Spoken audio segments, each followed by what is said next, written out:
school, I wrote a paper about one line of a movie that I found intriguing. It was a line spoken by the character Tyler Durden in the movie Fight Club. He said, "The things you own end up owning you."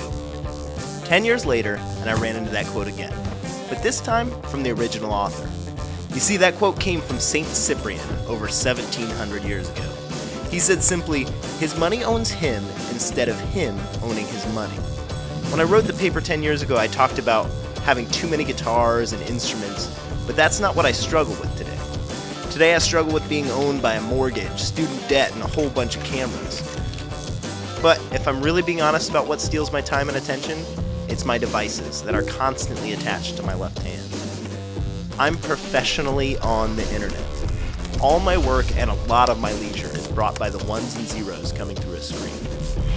So this is my story of spending the week trying to be owned less by the things I own. The ground rules.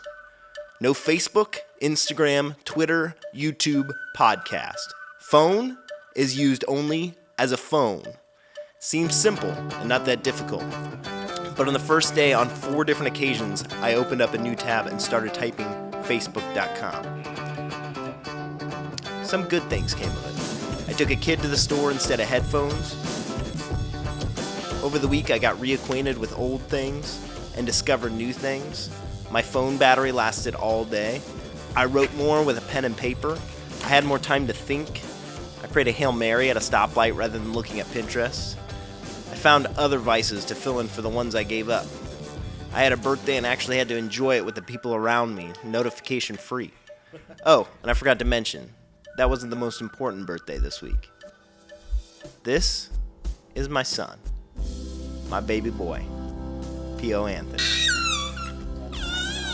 Yeah, one of the greatest moments of my life, and it happened to be at a time that I decided not to share far and wide. It was hard. And I don't think it was bad that I wanted to share such a great joy with those who couldn't be near. I get so much out of my online communities. My job wouldn't exist without it. But this experiment was a wake-up call. When I walk into a casino, I can see the vice really clearly. But my vice is more subtle, which might make it more dangerous. It's the same pleasure center in my brain ringing from a retweet as the little jackpot slowly draining the pocketbook of the person at the casino. Pope Francis talked about an openness to letting God encounter us in the little moments.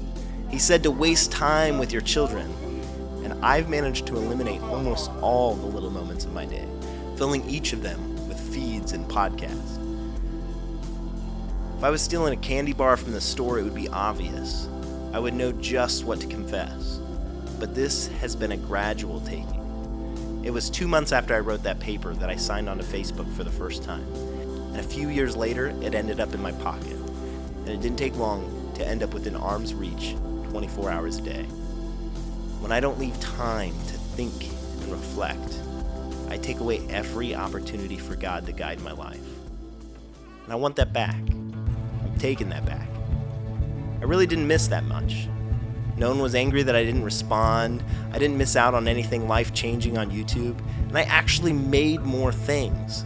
I started by saying I'm professionally online. And while most of my work is ultimately exhibited online, I call myself an artist, a creator, not a social media consumer. You'll still find me on Instagram, but I'm trying to make sure that there's only one person that I let run my life. And his name is not Mark Zuckerberg.